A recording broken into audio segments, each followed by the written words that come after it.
प्राचीन समय में विद्यार्थी गुरुकुल में रहकर ही पढ़ा करते थे। बच्चे को शिक्षा ग्रहण करने के लिए गुरुकुल में भेजा जाता था। बच्चे गुरुकुल में गुरु के सानिध्य में आश्रम की देखभाल किया करते थे और अध्ययन भी किया करते थे। वरदराज को भी सभी की तरह गुरुकुल भेज दिया गया।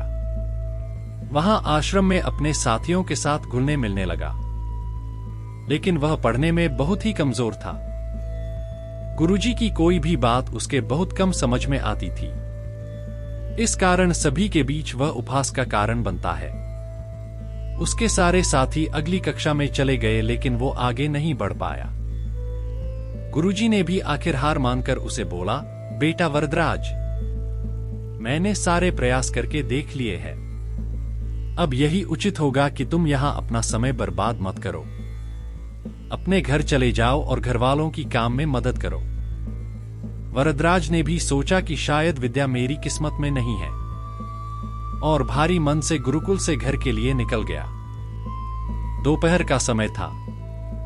रास्ते में उसे प्यास लगने लगी। इधर उधर देखने पर उसने पाया कि थोड़ी दूर पर ही कुछ महिलाएं कुएं से पानी भर रही थी। वह कुएं के पास गया। वहां पत्थरों पर रस्सी के आने जाने से निशान बने हुए थे, तो उसने महिलाओं से पूछा, यह निशान आपने कैसे बनाए? तो एक महिला ने जवाब दिया, बेटे, यह निशान हमने नहीं बनाए। यह तो पानी खींचते समय इस कोमल रस्सी के बार बार आने जाने से ठोस पत्थर पर भी ऐसे निशान बन गए हैं। वरदराज सोच में पड़ गया। उसने विचार किया कि जब एक कोमल से रस्सी के बार बार आने जाने से एक ठोस पत्थर पर गहरे निशान बन सकते हैं, तो निरंतर अभ्यास से मैं विद्या ग्रहण क्यों नहीं कर सकता। वरदराज ढेर सारे उत्साह के साथ वापस गुरुकुल आया और अथक कड़ी मेहनत की। गुरुजी ने भी खुश होकर भरपूर सहयोग किया।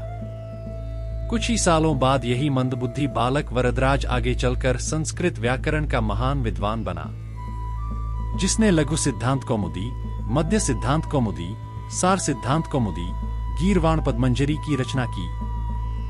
दोस्तों, अभ्यास की शक्ति का तो कहना ही क्या है। यह आपके हर सपने को पूरा करेगी। अभ्यास बहुत जरूरी है, चाहे वो खेल में हो या पढ़ाई में या किसी और चीज में। बिना अभ्यास के आप सफल नहीं हो सकते हो। अगर आप बिना अभ्यास के केवल किस्मत के भरोसे बैठे रहोगे, तो आखिर में आपको पछतावे के सिवा और कुछ हाथ नहीं लगेगा। इसलिए अभ्यास के साथ धैर्य, परिश्रम और लगन रखकर आप अपनी मंजिल को पाने के लिए जुट जाए। कहानी अच्छी लगी हो तो हमारे चैनल को सब्सक्राइब और वीडियो को लाइक अवश्य करें।